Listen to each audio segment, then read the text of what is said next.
Well, welcome everyone. Welcome to Archer event. Our title is Anti-Semitism, a Global Concern.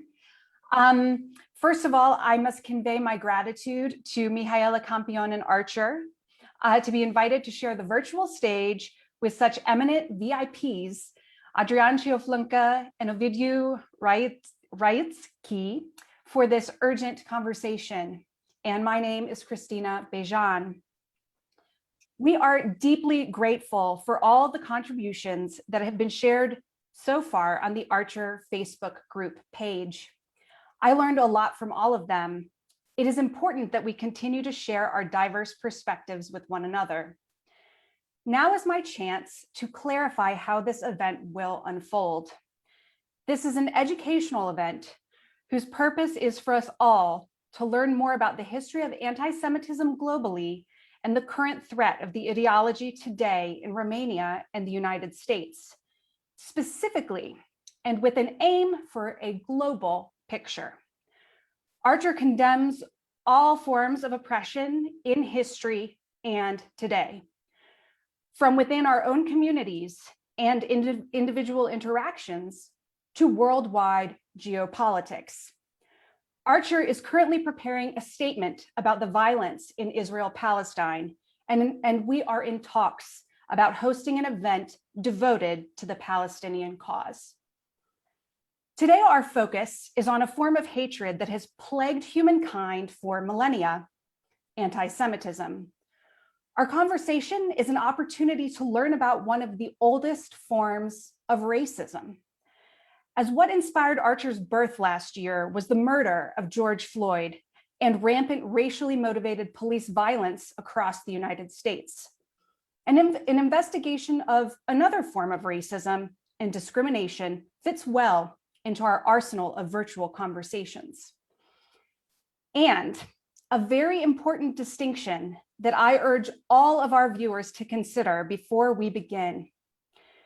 Zionism is the nationalist belief in the establishment of a Jewish homeland, an effort spearheaded by Jewish, German-speaking, Hungarian playwright and critic, Theodor Herzl at the turn of the 20th century.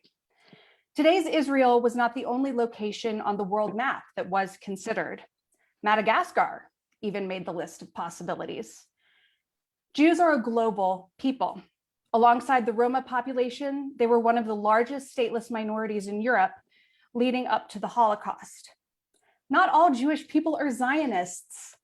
Not all Jews want a geographical homeland and are content living in their communities across the world and integrating into their host countries. Not all Jews agreed with Herzl then, nor do they today. Conflating Judaism, which is an ethno-religious identity, with the Israeli state is not only inaccurate, it can be very harmful, as the recent spike in anti-Semitic violence in the USA today shows. So, with that, I am going to kick things off with a story, as storytelling is the oldest form of documenting human history. And I realize that this moment is the perfect time to tell it, as it is a history shared and lived by both myself and my dear friend on this panel, Adrian Cioflâncă. The date is June 10th, 2009. It's around 10 in the morning. Adrian and I are both in Washington, DC. Adrian is in the United States Holocaust Memorial Museum on a fellowship to conduct research. I was in my new apartment with the Comcast guy setting up my internet. I was also a fellow at the Holocaust Museum, and Adrian and I were colleagues. At this moment in history, a neo-Nazi drove up to the front door of the Holocaust Museum, got out with a shotgun and opened fire with an intent to actually harm as many people and kill as many people in the lobby as possible.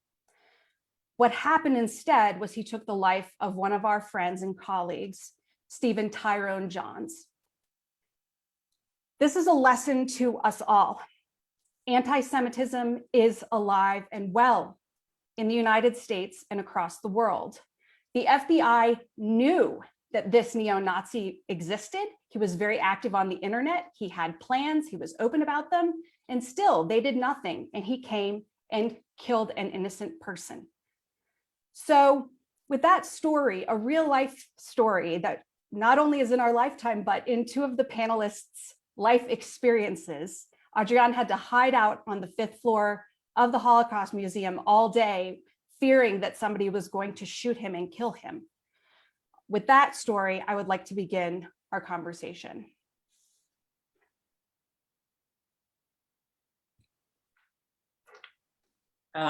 Thank you, Christina, and thank you, Adrian and Ovidiu, for being here today. I'm Mihaela Campion, representing Archer, American Romanian Coalition for Human and Equal Rights, and I feel honored and grateful to be in conversation and learn and listen from you as experts in the field of history and anti-Semitism.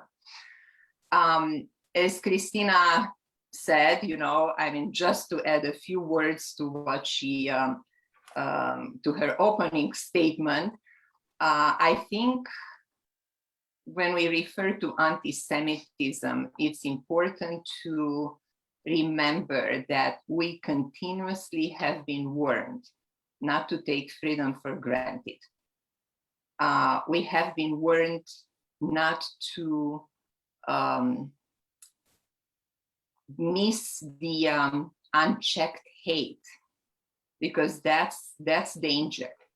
And as humans, for survival, we have a tendency to block memories. We have a tendency to create parallel memories. We have a tendency for selective memories. We have a tendency to deny in order to survive. And sometimes that's a really good mechanism. At the same time, it presents a lot of danger, because not remembering history, facts of history, can make them repeat themselves. So I think it's very important to not only remember, talk, recognize, acknowledge, but also take the responsibility to do something about it. So I would like to leave the floor for the experts here and start by asking Christina first to give us a little bit of a history of anti-Semitism and introduce us to the topic. Thank you, Mihaela. As a history teacher, it's on repeat. We learn history so we don't repeat it. And I am going to share a couple quotes at the end that I always share with my students about taking action in the face of injustice. We need a little bit of background to have this conversation, and that's where I come in. When we talk about anti-Semitism, we also have to talk about the history of Judaism. And so where did Judaism start? It's the oldest monotheistic religion, dating back 4,000 years.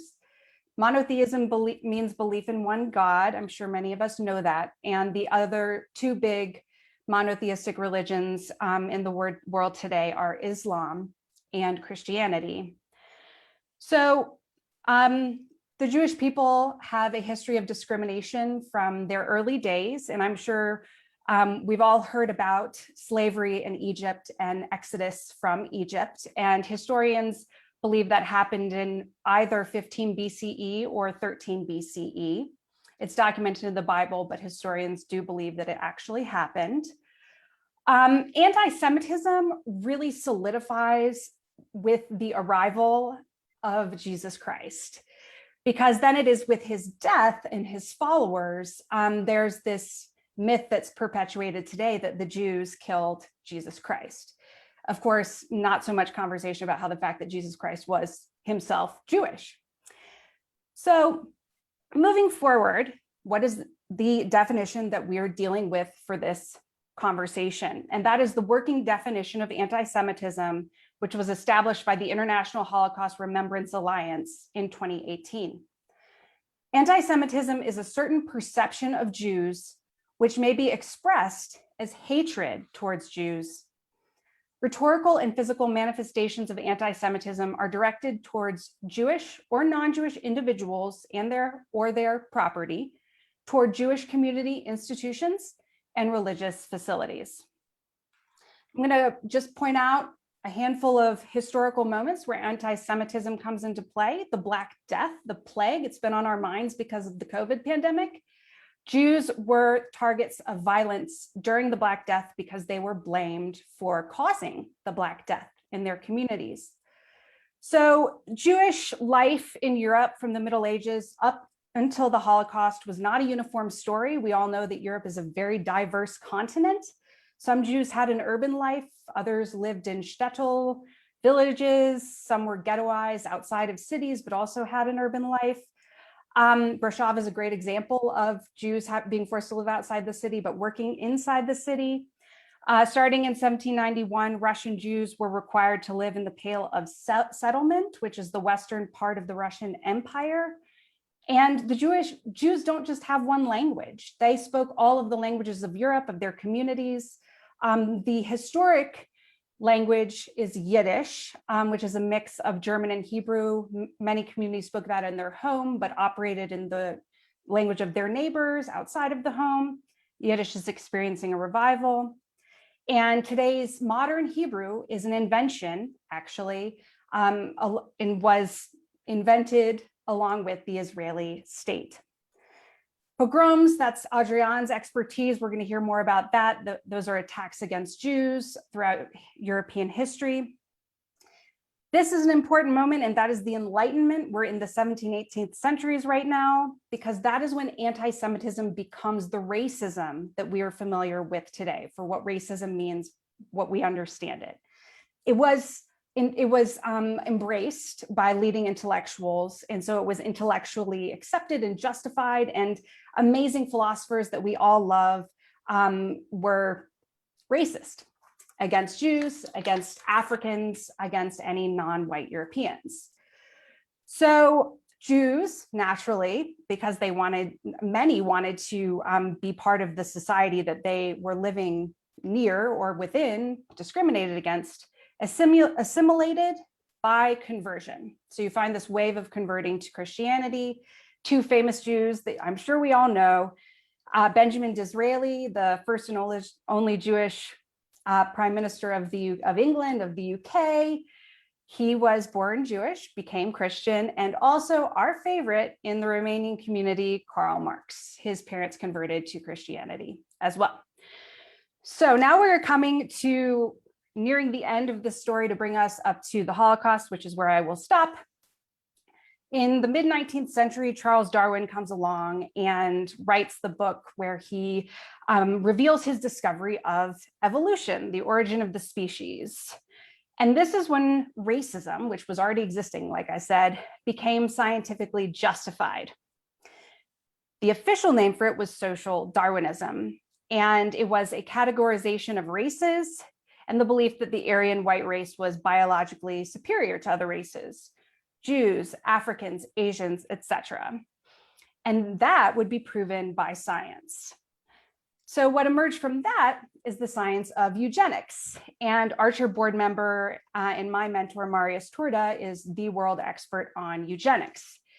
And eugenics was used, going to bring it home to the States, to justify sterilizing African-American and Native American women in the in our backyard throughout the 20th century until pretty recently. And eugenics is going on right now at our US border with forced sterilizations of refugees. So it is eugenics that was the scientific proof that Hitler needed to exterminate 6 million Jews. For the Nazis, Jews were an inferior race. That could be proven by countless bogus experiments, and perhaps we've seen the photos of measuring of skulls and noses, etc. So I will stop here with the Holocaust, because I am sure all of us on the panel and all of us watching are well aware of the danger that Holocaust denial is today. And now I turn it over to the experts. Thank you, Christina, for such a thorough introduction. I would like to take it from the global to the local for a moment and ask Adrian and also Video to tell us a little bit about the history of anti-Semitism in Romania. So I am a specialist in mass killings in Romania, but in order to have a genocide, you need to have a long tradition of radicalism. And Romania had such a tradition starting with the middle of the 19th century. Anti-Semitism became part of the Romanian political culture. The Romanian constitution in 1866 excluded Jews from the political body. And Romania was the last European state to grant citizenship rights to Jews after the First World War.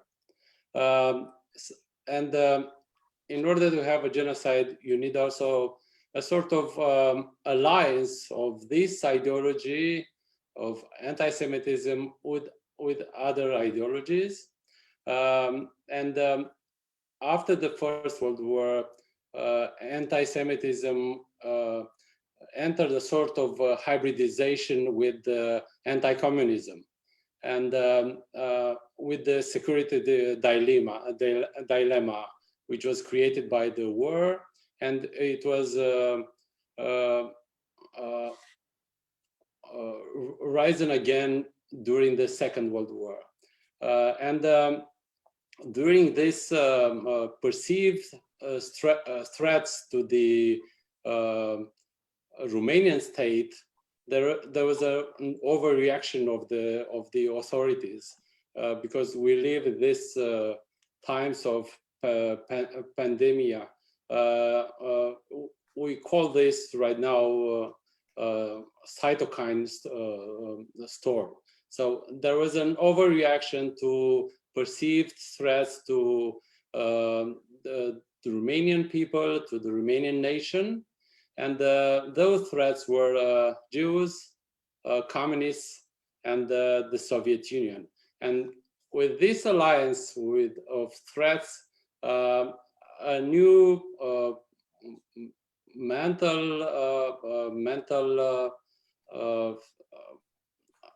a new atmosphere was created when the Romanian authorities decided to solve what they perceived as a problem for the Romanian nation in a radical way. Because in the 19th century, in the interwar period,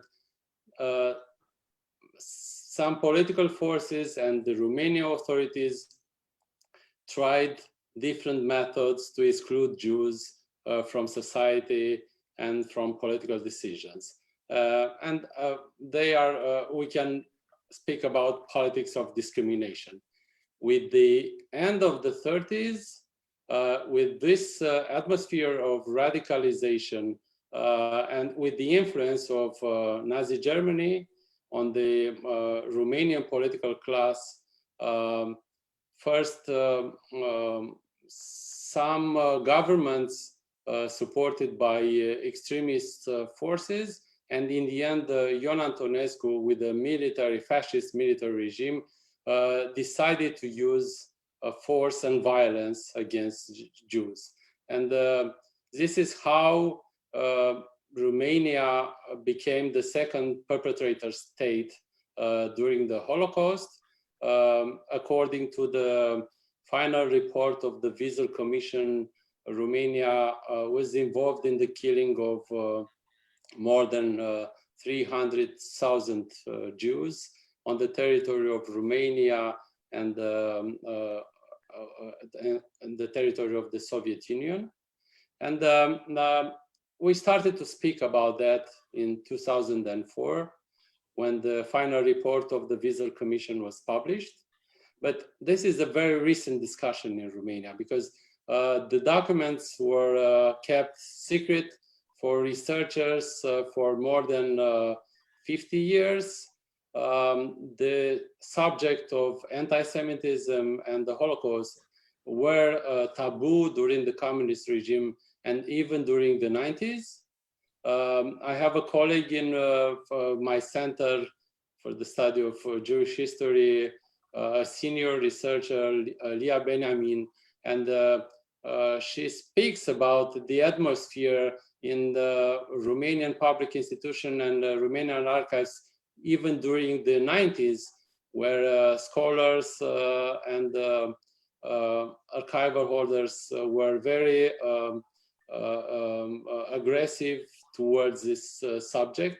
So it has been very difficult to speak about that in Romania, and it is only the beginning of the subject. We realize right now that we have really millions of pages of documents in the archives, but few people got the chance to see them, and we need to process them, and this takes time. Until the moment when this will be incorporated in the public conscience, it will take time.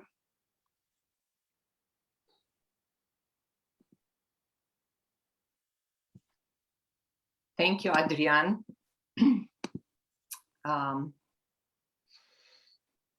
Yes, years and years and years of silence.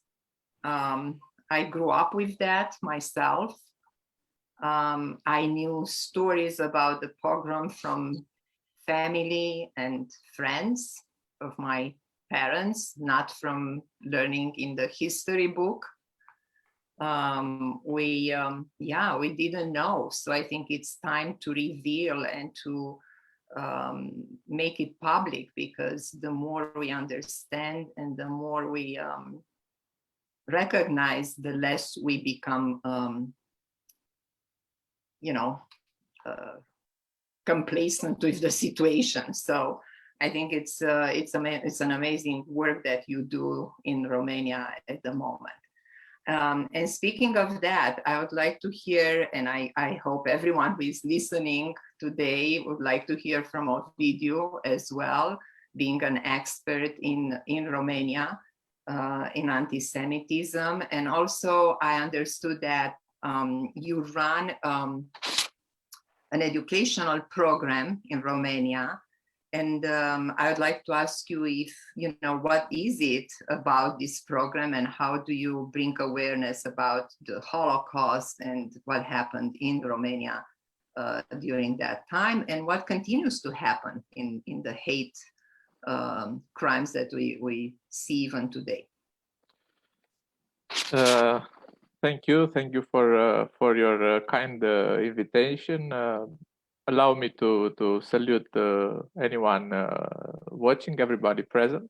I would also like to congratulate you and your colleague on a remarkable and, from my point of view, necessary work and debate, a platform of debate that, from what I have seen, is progressive and liberal, and these are also my values. And in this time when the right wing is so strong, seeing such values, it's a good news. And let me add to what you say, that also in the communist era there was a continuity of the Romanian anti-Semitism, and no doubt about it. During the Stalinist period, even Stalin promoted a form of anti-Semitism, both from his own conviction and because the state of Israel proved to be a convinced pro-Western state. Although for a while the Soviets had hope that Israel will choose Moscow. For this reason, the Romanian communists promoted a series of anti-Zionist measures after the war. And secondly, the communist regime in Romania constantly conditions both under Dej and under Ceausescu, the emigrations of the Jews from Romania to Israel with economic and diplomatic advantages. Emigration was stopped when the communists wanted to obtain benefits from Israel, and we sometimes talk about selling people, sometimes exchanging people for animals or industrial products, and this happened. It must be said in parallel with interesting, skillful diplomacy of the Romanian communists after the Six-Day War in '76 in relation to the state of Israel. Romania was then the only communist state that didn't stop the relations with Israel, that refused to interrupt the relation. Also, although Moscow strongly argue for in this regard. However, in Romania at that time there was an anti-Semitic current.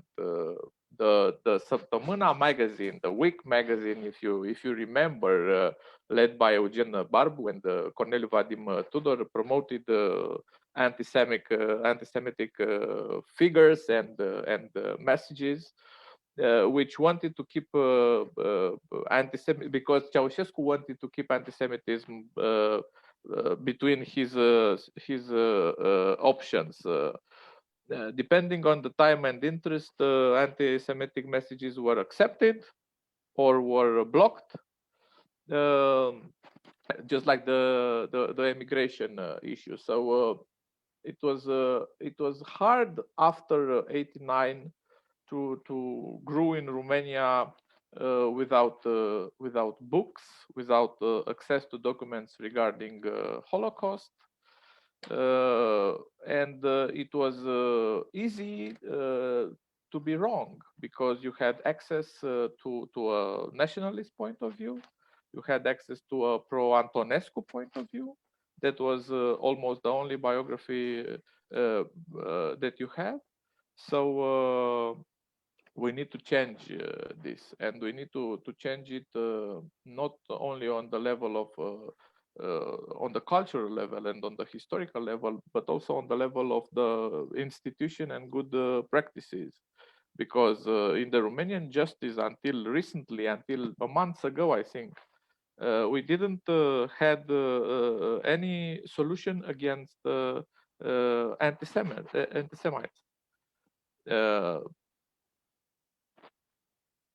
And that happened because the Romanian judges, the Romanian prosecutors didn't know how to treat these cases, didn't know what to do. And the only way you can change this is by building institution and by building good practices in education and in justice.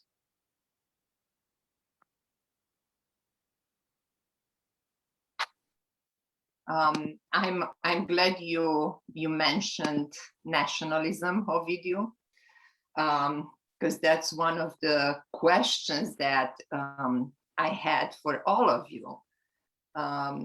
Where the two intersect, nationalism and anti-Semitism, and what's your view on that intersection between the two?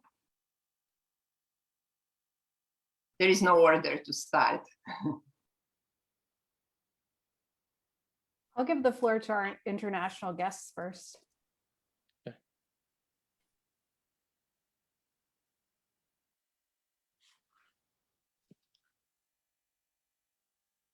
Okay, so I would say a few words, not only about nationalism, but about the far right, the radical right in Europe right now. And I would say that there are three types of radical right in Europe and even in the United States.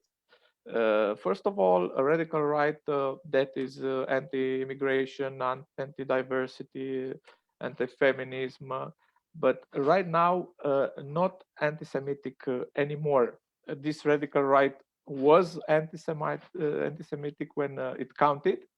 That is in the 30s and 40s, because it hated immigration and diversity, so it hated Jews.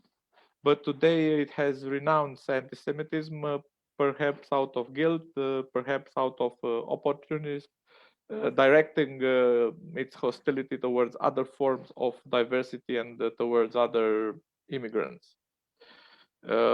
Second of all, there is another radical right in the same category with the same values, but it has not given up anti-Semitism, and it's especially present in Eastern Europe. This kind of radical right, where the cult of anti-Semitic leaders of the 30s keeps anti-Semitism alive. I think it's the case of Romania. I think it's the case of Hungary. I think it's the case of Ukraine. People learn to love Antonescu. People learn to love the Iron Guard. And that's why they become anti-Semitic, and they become Holocaust deniers, in order to have their heroes pure. The third type of radical right, I don't think it have an ideological character like the ones above. It's rather made up of adherence to various conspiracy theories. You can just pick the weirdest theories, and you'll find their radical right fan. It's if you want the refusal of solid, official, rational ideas and things. You can see it in the 5G debate. You can see it in the vaccine debate, and also you can see it in the adherence at the most weird anti-Semite conspiracy theories. So you can find in the second type of anti-Semitism the nationalism involved. It's the need to keep to find some heroes related to anti-communism in the 30s and the 40s, relate to the war against the Bolsheviks, and because of that need for war heroes, you will find some young people also applauding the ideas of Cornelius Zelea-Cotreanu or Ion Antonescu. I think that's the rationale that makes anti-Semitism still alive, although not at an important level in Romania, I believe. So what is weird today is that anti-Semitism comes with the same force from the right and from the left. And Ovidiu is right. There is a tradition of leftist anti-Semitism which has been ignored. It had some roots in some writings of leftist intellectuals, but the main core of the tradition is in the history of the Soviet Union and of the communist bloc. Ovidiu mentioned the anti-Zionist trials in Romania. So the files of these trials are in the archive of CNSAS.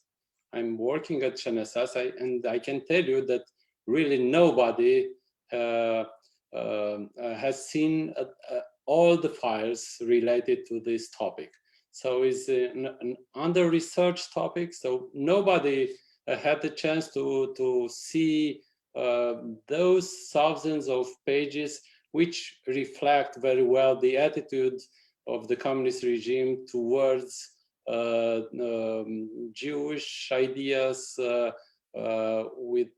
towards the problematic of the Holocaust, and going into details, looking what communist leaders said about the Holocaust, about the Jewish sufferance, about the Jewish communities, and so on, you can reconstruct, if you pay attention, an entire belief system which relates to anti-Semitism.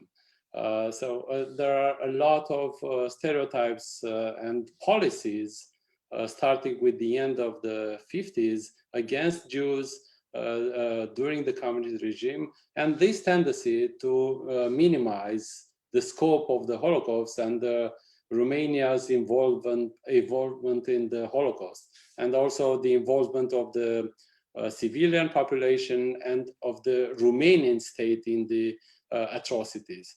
So when we speak about the tradition and the history of anti-Semitism, we also have to go to this part of the tradition, which, because we discover right now with a certain surprise that one can hear anti-Semitic voices from the left, but in fact there is, and this is my point, there is a long tradition, even from the left, to speak against Jews. Thank you, Adrian. I'm going to say a quick word about Romanian nationalism and then take it back to actually here in Colorado. So, you know, when Greater Romania was formed, coming out of World War I, Treaty of Trianon, all of the various provinces now all get to be Romania. What went hand in hand with anti-Semitism in that historical moment was what makes you really Romanian. And that you had to speak Romanian. You had to be Romanian Orthodox. That was a huge element, the religious mystical element in terms of the Iron Guard and its success. And so even Jews coming from maybe more rural communities, if they had an accent in Romanian, then that was bad. And then of course they weren't Romanian Christian Orthodox. They had a different religion, and that was also bad. So just that moment in the Romanian case, 20s, 30s. But to bring it back to the United States, there is such a clear connection here, and now I'll be able to kind of tie many of our Archer talks together, because the US is a country that is founded on white nationalism. And this has been, I'm so delighted to see that my fellow citizens here are finally having that conversation. But, you know, there were so many racial, ethnic, religious, and gender groups that were excluded in the initial founding of the United States. And, you know, you weren't even allowed to be Catholic. You had to be a white European Protestant. And so that's a very, very narrow, definition of being able to be part of the nationality, right? Or a citizen in the country. It took us all a long time to get even the right to vote. We all know that. But Colorado. So the Ku Klux Klan gained popularity coming out of the Civil War because there were a lot of white Protestant men who were upset about the outcome of the Civil War, and really took root in places like Colorado. And the KKK actually ran this state until a decade or two ago. There's still a lot of KKK elements in the local police force in Denver, for example. And I do know a little bit about the KKK here because my grandmother was born on a farm here, and her family was terrorized by the KKK because she was Catholic.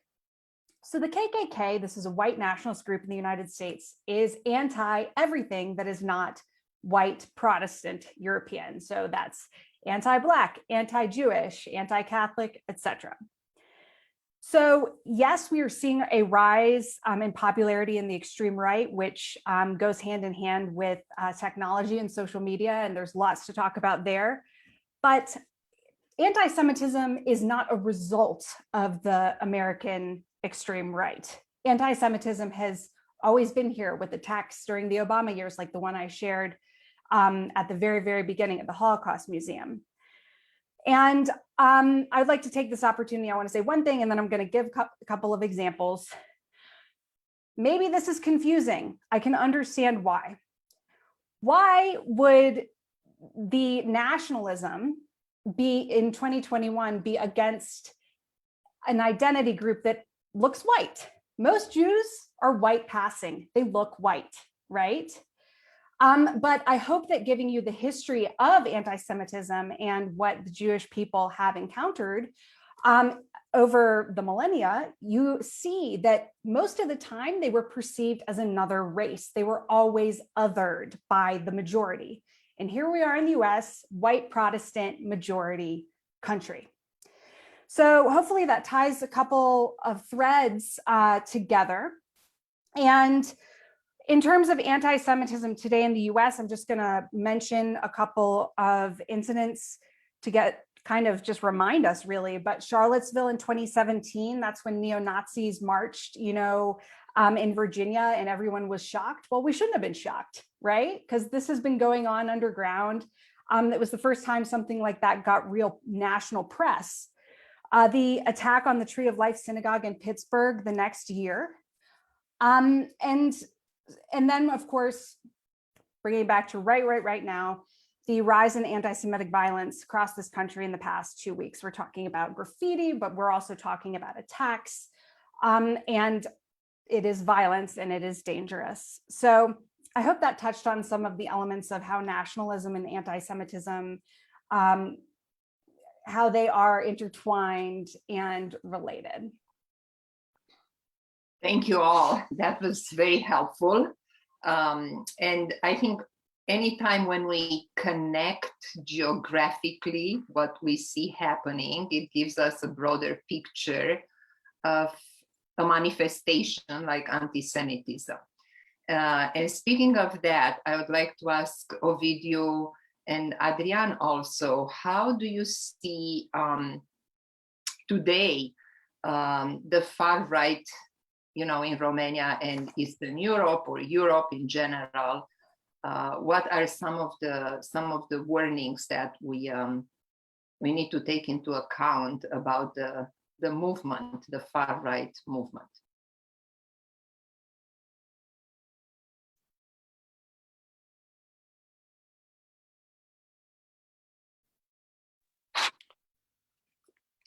Well, far right gets stronger when it can influence the agenda of mainstream parties, when it can go into the government, when it can influence social events. And we have two cases in East Central Europe, the case of Poland and the case of Hungary, when some dangerous signs are shown to the rest of Eastern Europe.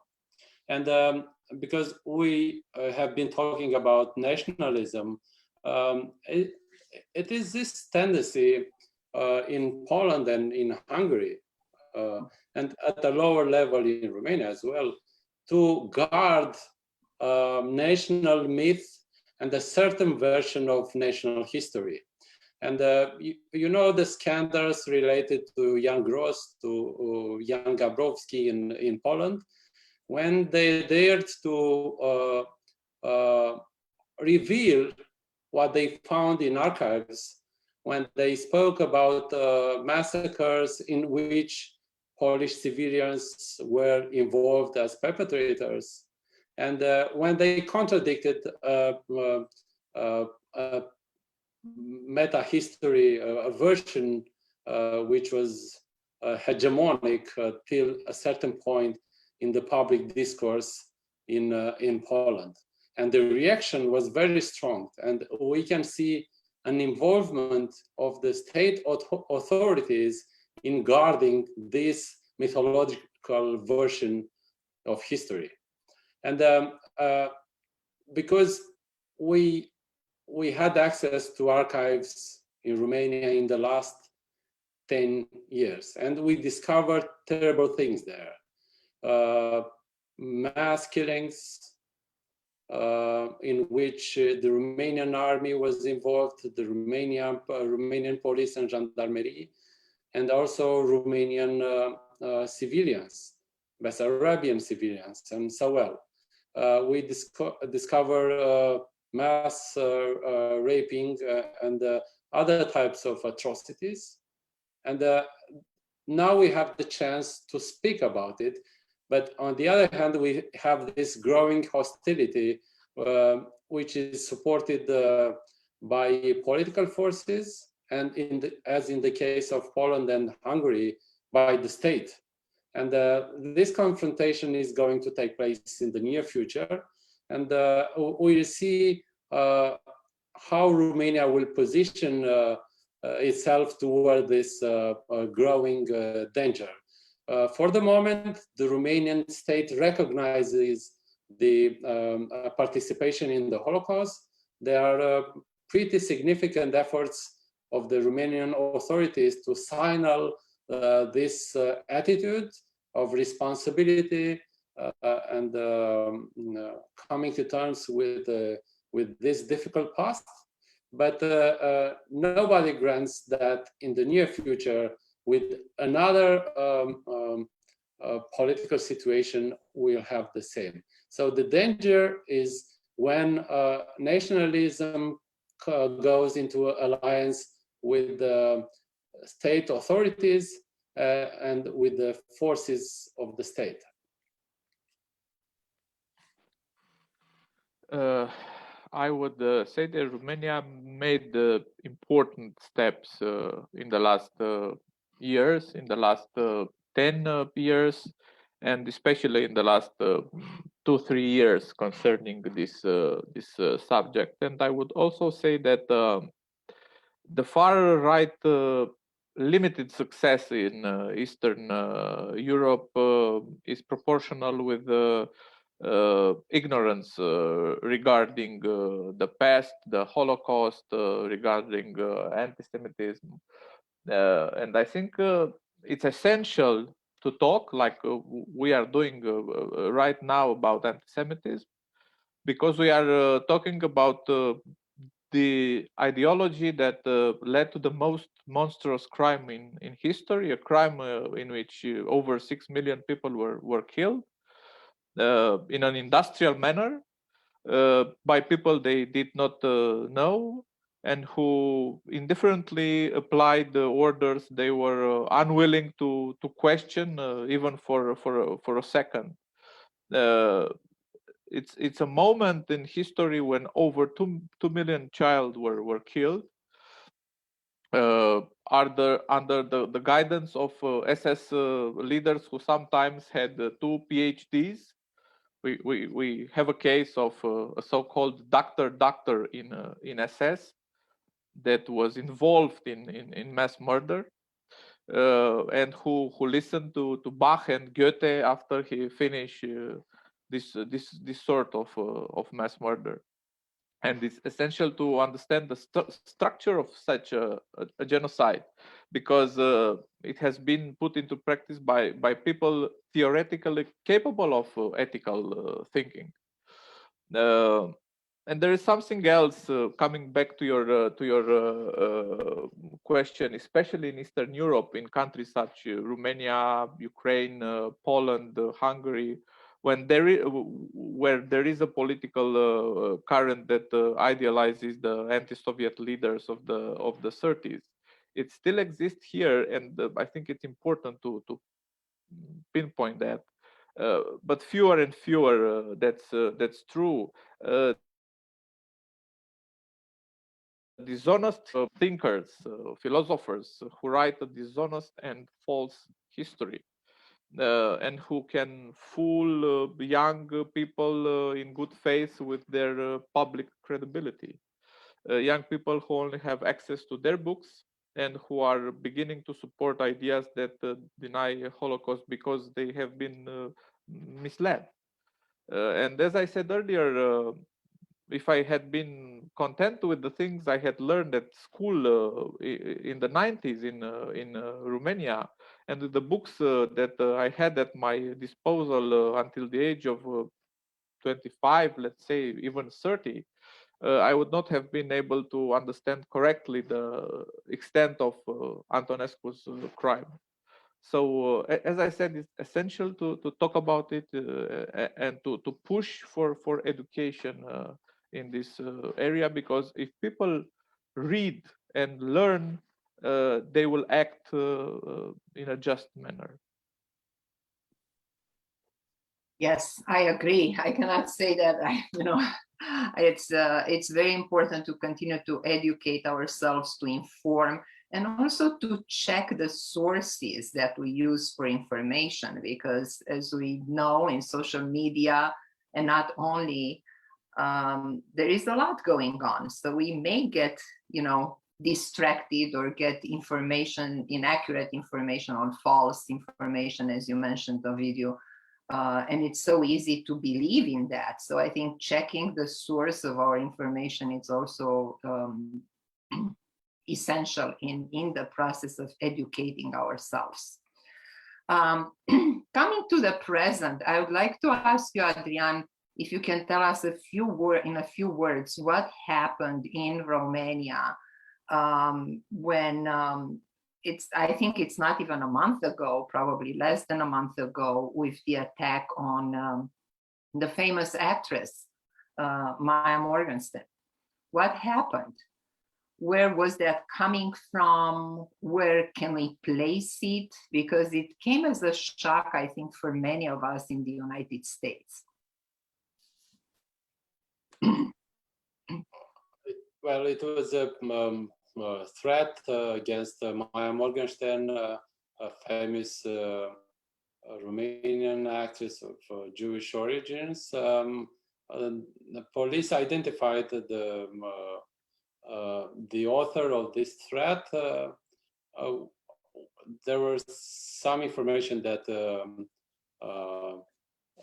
that the mental health of that guy was problematic. We don't know for sure. But in this case and others, we don't have actually a serious discussion about the danger of this type of threats, because actually we have a pretty long history of threats against people who spoke out about the Holocaust and about anti-Semitism. There is this practice of online journals not to moderate the forums and the discussions.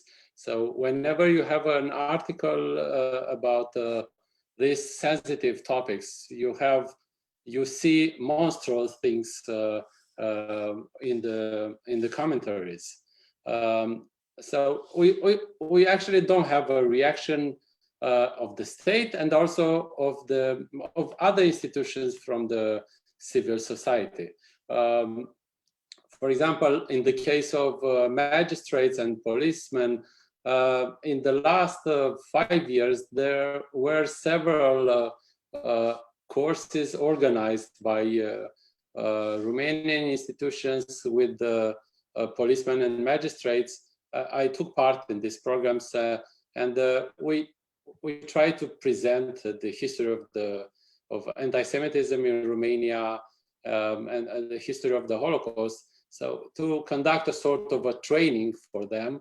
But this is only the beginning, and it takes also the curiosity of the people involved, because Ovidiu was right.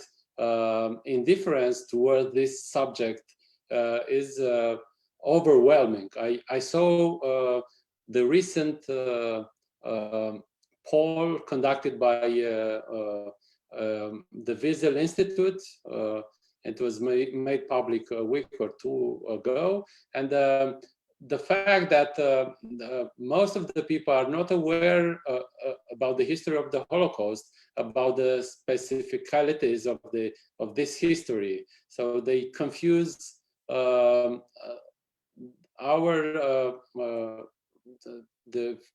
specific history of Romania's involvement in the Holocaust with the case of Nazi Germany. they focus responsibility, some of the responsibility on Nazi Germany.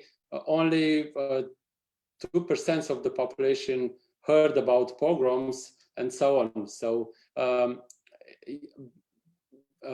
beside the efforts of the state and of the civil society, you need curiosity and you need a sort of involvement and a sense of responsibility. And this is the responsibility to prevent. And we have to speak more about this type of responsibility.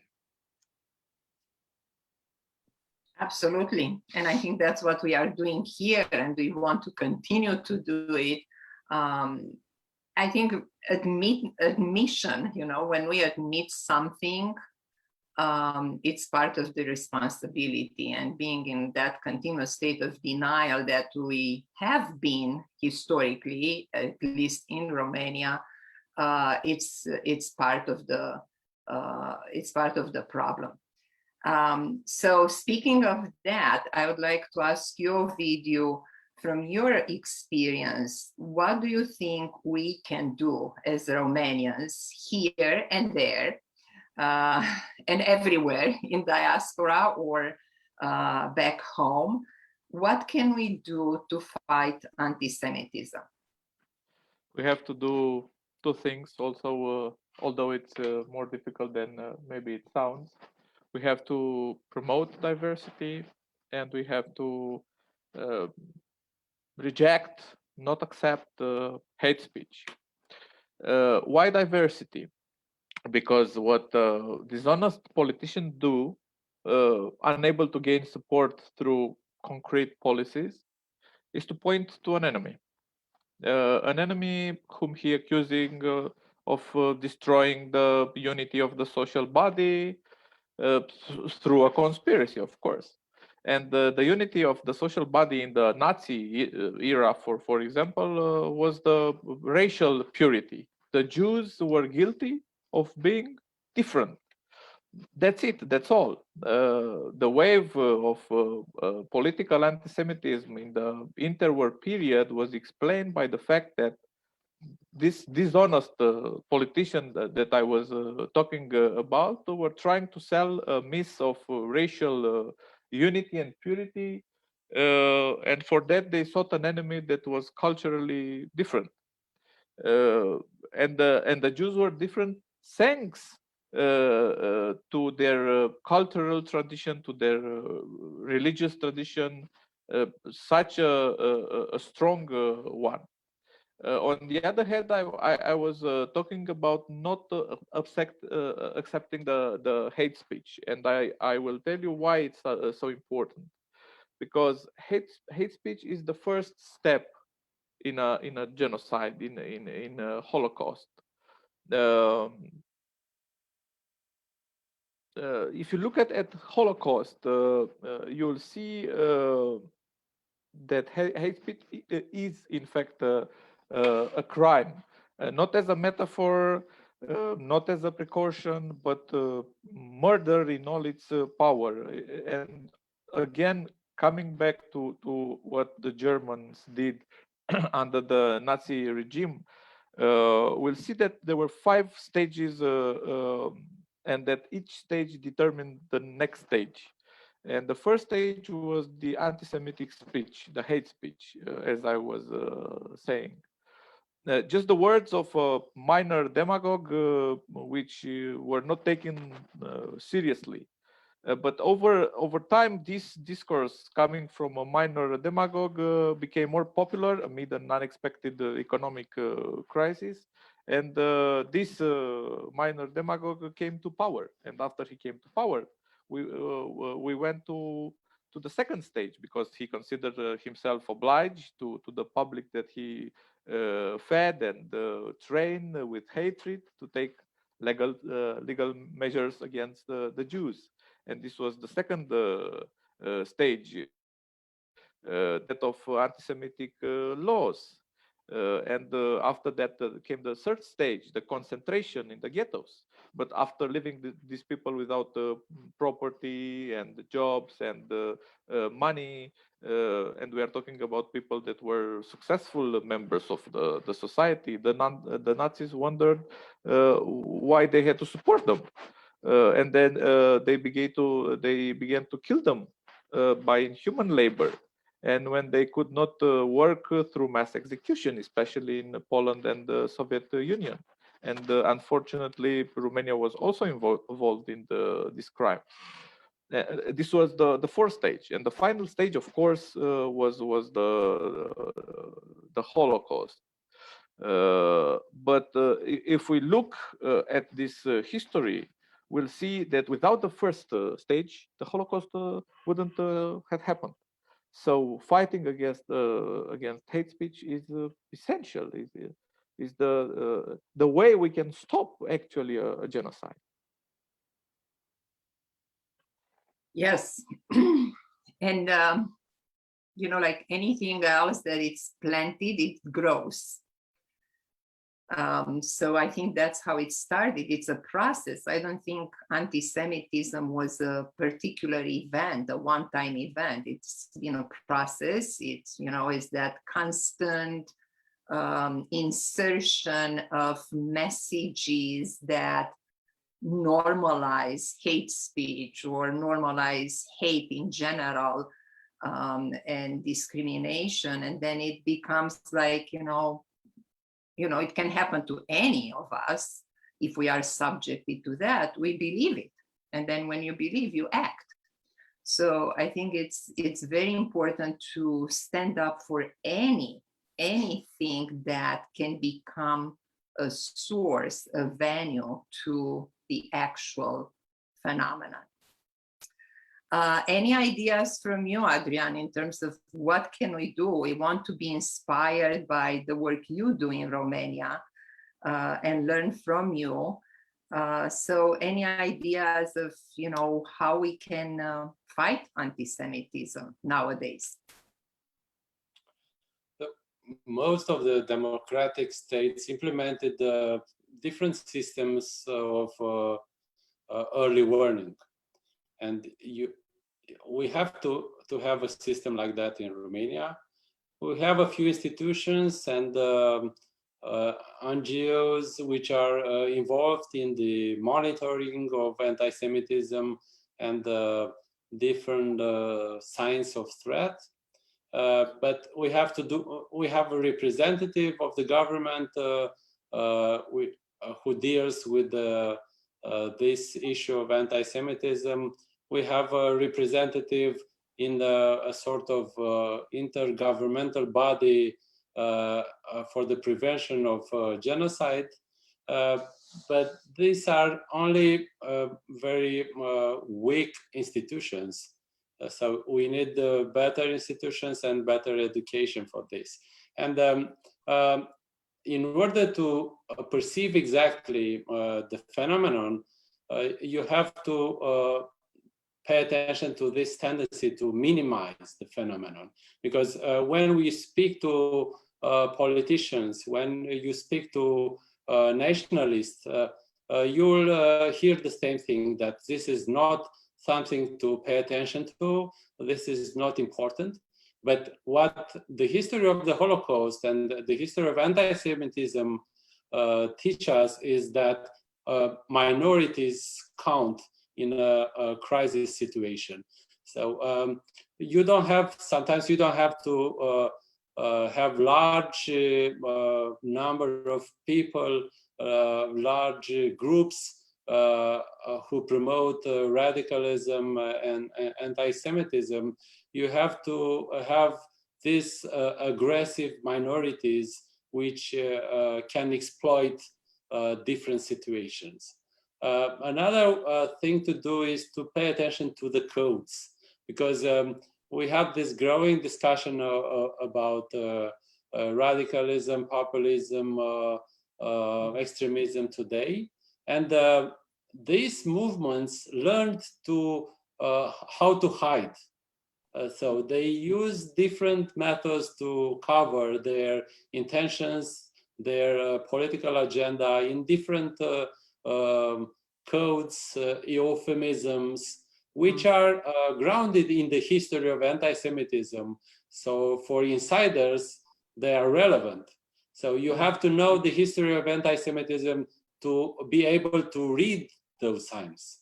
And this is important to have a very solid education on this field. When we go to the history of the Holocaust in Romania, we can see that the police forces and the army were a liability because they are very vulnerable to these extremist views, and in a situation of war and of crisis, they got involved in atrocities and they supported the extremist views because the type of education they got out of the public eye was very nationalistic and anti-Semitic. So we don't know exactly today what people from police and military schools in Romania and the rest of Eastern Europe learned during their courses. We can see in Romania many military historians writing very nationalistic accounts of the Second World War, speaking nothing about the history of the Holocaust. And those people are very influential in this world of this uniformed society. And whenever we have situation of crisis, they will be in power and they will have the power to decide over civilians. So we have to pay attention on the type of education they get, which can sound exotic right now to us, but in a time of crisis, this can prove very dangerous. Thank you. Same question for you, Christina, with the perspective from the United States. What can we do here to fight anti-Semitism? So I was very fortunate this past semester to be an honors thesis supervisor for a student who was completing her honors thesis on Holocaust education in high school and college in the United States. And I mean, that was obviously a topic I care about, but I just learned so much from this student, and a lot of it pretty upsetting. They're actually phasing Holocaust education out of American schools because it's too upsetting. So when I was in high school in the 90s and I did learn about the Holocaust, that's not the case. They're phasing that out. And so the purpose of her work is to present an argument and also a plan to try to get Holocaust, but also global genocide. So that's something you'll find here is that most people don't know what the Holocaust was, but they might have heard the word. But people definitely don't know about the Khmer Rouge or communism in Eastern Europe or the Gulag or Rwanda or whatever. We have zero knowledge. I mean, the US is a very ignorant country, as you know, Mihaela. So yes, here I am, the history teacher, saying we need more history education. And I always start each semester with all my classes. Nelson Mandela said, it's education that's the most powerful weapon that we can use to change the world. So I say we need to reform US education, and not just Holocaust and global genocide, but now that we're having these conversations about race in this country in terms of the history of enslaved Africans, we need to reform US history books about our history. It's not just the founding fathers, all happy-go-lucky. The Native American genocide happened, slavery happened, we still have systemic injustice, et cetera, et cetera, et cetera. There are a lot of roadblocks to getting the facts here in the United States. So I would say that's number one. Number two is what my colleagues Ovidio and Adrian were both talking about in terms of hate speech and misinformation and catching these things early. we actually have a much worse problem with that in this country because of the Second Amendment. So we can, freedom of speech, we can say literally everything, anything, everything, even if it's hateful and harmful, and recently, January 6th, inciting domestic terrorism. But it's freedom of speech, right? And our president has had the freedom of speech. And that's a great example of what the problem, but also maybe the solution is here. He was able to, I'm talking about the Trump era, able to obviously, incite racial violence, but become as wildly popular as he ended up being because of social media. Twitter allowed him to post, tens of lies every day. Everything he posted was a lie. There was no fact checking on his personal platform. After January 6th, they took him down. But that's important for us to know. On these social media platforms, it is not the US government that's controlling it. They're private companies that are saying what you can and cannot say, depending on how much money they're going to make from what you're going to say. So as we engage with social media, where most of the hate speech is going on, now it started, now a lot of it's going underground because he's been pushed off Twitter. We need to fight for justice and, invite people to events like this, but we also, when we're on it, need to stand up for what is right. So we can be the fact checkers of our virtual worlds and stand up for, stand against injustice, but also, I was the victim of cyberbullying, and I finally came out about that yesterday or the day before, and I finally stood up for myself, standing up against violence. And so it's on this note, and I know we have questions, so we will still have time for that, that these are the two quotes I always end the semester with my students. And the first is Elie Wiesel. We must always take sides. Neutrality helps the oppressor, never the victim. Silence encourages the tormentor, never the tormented. So I know, in our Archer home, we all agree that we need to stand up for what's right. And we need to live that in every moment of every day, I believe. And the second quote, in case you think that, like fighting the world's fight is too much for you, no worries. Because Desmond Tutu says, do your little bit of good where you are. It's those little bits of good put together that will overwhelm the world.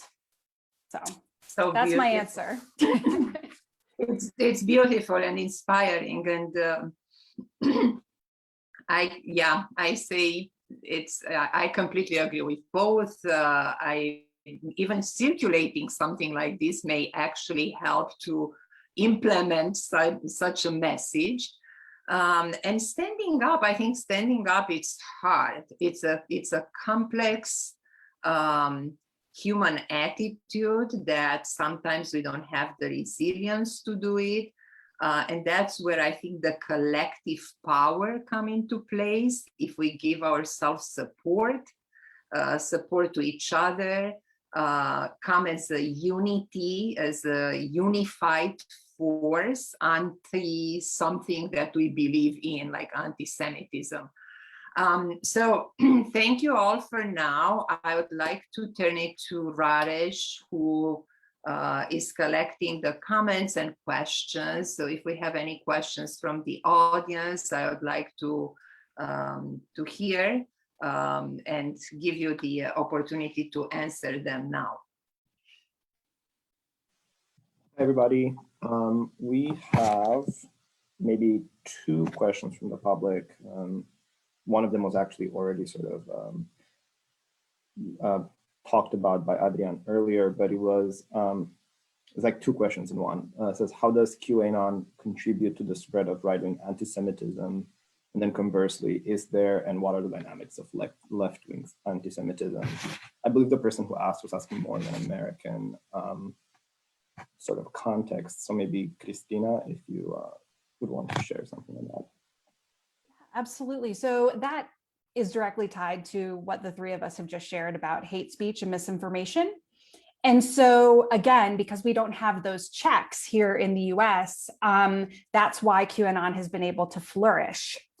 And because we have social media, people have been able to, a lot of these people, because I've watched a couple of specials about QAnon on CNN, and a lot of these people, they gravitated towards QAnon, not because they really believed that babies were, like getting eaten by Hillary Clinton, but because they were lonely and they were in their homes alone in isolated American life, and they found community online, and then they got radicalized. So, a good example is Germany has, if Holocaust denial circulates in the media, whether print media or online in Germany, the government immediately shuts it down. It's illegal. We don't have that in the United States because of the Second Amendment. So that's why QAnon has been able to flourish. That's why it's not going to be going away anytime soon. And and of course, that is extreme right. So then your question was also extreme left. With hate, because as far as I've known my whole life, anti-Semitism is a form of hate. So hate relies on stereotypes of groups of people, or maybe just an individual person, but something that they don't like. And those stereotypes really cross political bounds. And I'm going to share a historical one, but I do believe it's relevant today, even in the progressive left in the United States. And that is stereotypes about Jews in America. So there was a numerous clauses in the 1920s in Romania trying to limit the number of Jews at university. We had that in the United States at elite universities, and I'm talking about Harvard, until the 1970s. So as many Jews earned their spot at Harvard, a progressive left-leaning institution, they weren't allowed to go because they were discriminated against. They were discriminated against, and the stereotype is for their intelligence, and they wanted to allow spots for non-Jews. And the reason this really ties in to what's been going on in the States since COVID started, and that's anti-Asian violence. Because this quota system that was imposed on the Jewish population in the US by left-leaning enlightened intellectuals has been imposed on the Asian population at the exact same schools. And there have been a number of lawsuits. And this is not yesterday. This is a current issue. People are still fighting about it, is the point. And there are stereotypes, again, about a group of people. So I hope, that's not just, I'm obviously not talking about all left-wing America at all. That's a very specific example, but stereotypes can lead to hate no matter your political orientation. Thank you, Christina. That's a very enlightened response. And I like the connection to the elite left-leaning institutions also doing some of the same actions. The second question is more in a European context. I might rephrase it a little bit, but it asks something of the spirit of how like the recent waves of refugees and immigrants coming to Europe in the last maybe decade, with like 2015, 2016, sort of rekindled anti-Semitism in Europe, either like directly by stoking sort of xenophobia, or maybe even directly for like the refugees themselves bringing some anti-Semitic beliefs back into the mainstream. Leon or Ovidiu, maybe, if you have ideas on that.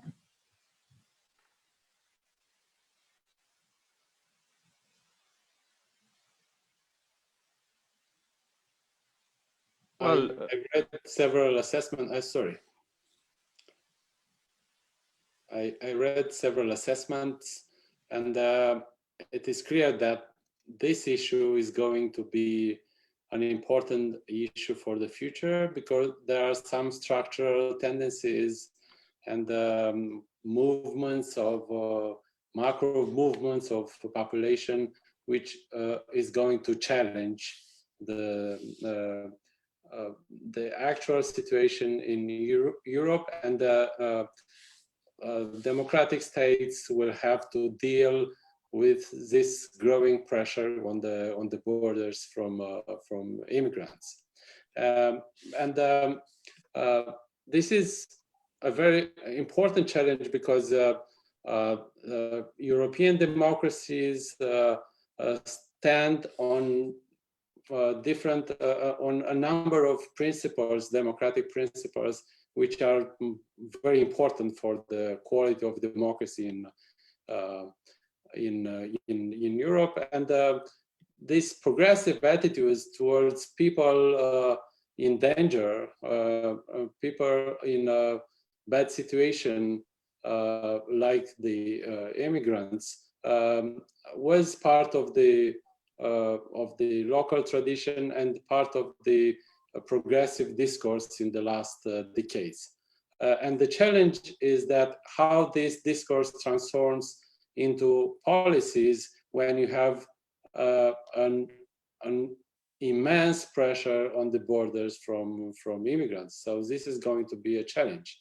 And the usual story goes like that. You need to have a war, or you need to have a serious crisis, or you need to have a dictatorship to have an outburst of anti-Semitism, of radicalism. But this is not always the case. We have the book of Benjamin Hatt about the death of democracy and the downfall of the Weimar Republic. And his theory is that sometimes you have growing tendencies of extremism exactly at the moment of a good democracy. Right now, democracy is doing well, doing pretty well, in spite of the fact that we have growing radical parties, some very influential populist leaders in Europe, in Turkey, and it was Trump in the States. But still, for the moment, the situation of democracy is very good. And because of this fact, we see this opposite tendency to attack democracy and democratic values. So we have to pay attention to democratic times. Right now, it seems that we are fine because we don't have a war, we don't have dictatorships in Europe, and we don't have a crisis, a major crisis. But maybe the challenge of the future will be to have a complicated situation in a democratic environment with troubles provoked by minority forces, political or social forces, which can exploit this atmosphere of freedom and democracy. Maybe, we don't know. Thank you, Adrian. That's a great answer and a good historical perspective on it. And just quickly, we have like maybe a couple minutes left. There's one last question that just came in. And it's referring to a myth even I heard. So I'm young, I was born after communism fell in Romania, and yet this is a myth that persists, is that it's an anti-Semitic myth. And it goes about saying that sort of communism was brought in or created or promoted by Jews, or like whatever. There's an inherent connection between Judaism or Jewish people and communism. So how did this like fake equivalence sort of contribute to Romanian anti-Semitism, and whether does it still do it? Are like anti-communists in Romania nowadays also anti-Semitic? Let me first add my answer to the last question. My honest answer, although it's not so popular, and I would say that anti-Semitism in the 30s was, first of all, anti-immigration, an anti-immigration current, and also an anti-diversity current.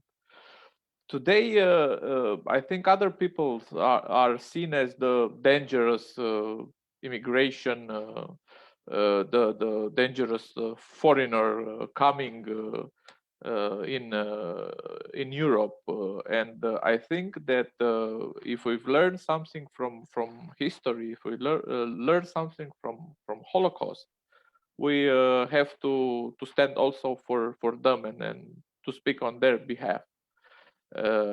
Because if we could do it in the 30s, in the 40s, maybe we would do it for the Jews. And if we couldn't, we must do it today for the ones in the same situations sometimes.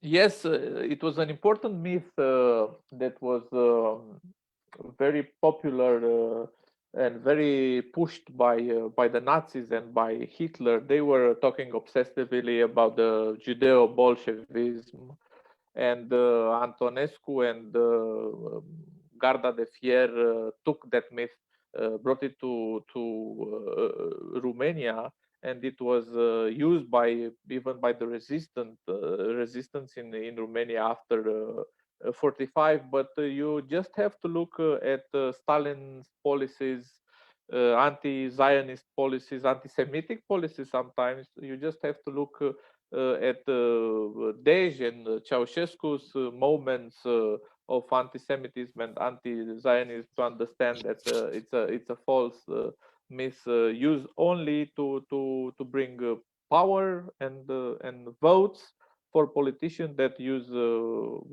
hate in that direction. Thank you. Thank you. Thank you a lot to everything and to all the learnings for today. We really appreciate your presence and being with us at Archer and supporting our mission. A few words before closing, a few closing remarks. For those who listen to us today, please check the bios of our expert speakers in the discussion section of the event.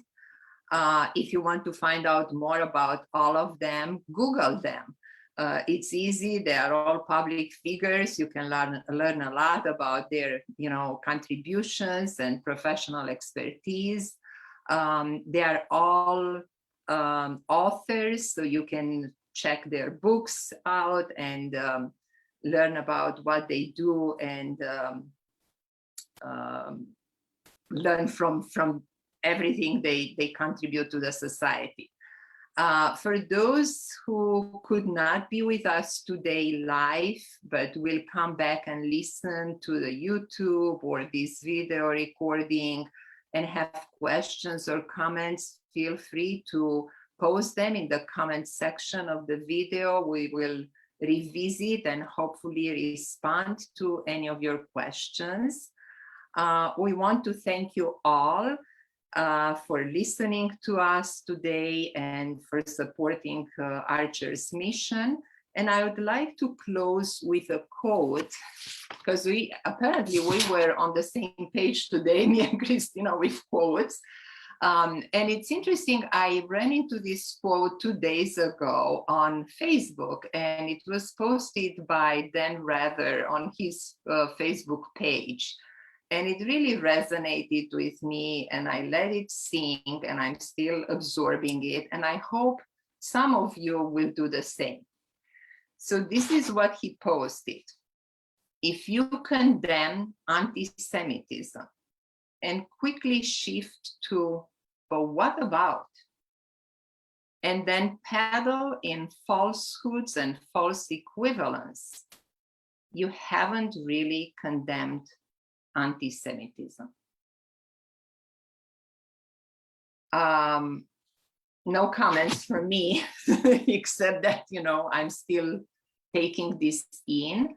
And again, thank you for being here with us today and for all the information provided on the history of anti-Semitism, Holocaust, and Jewish history.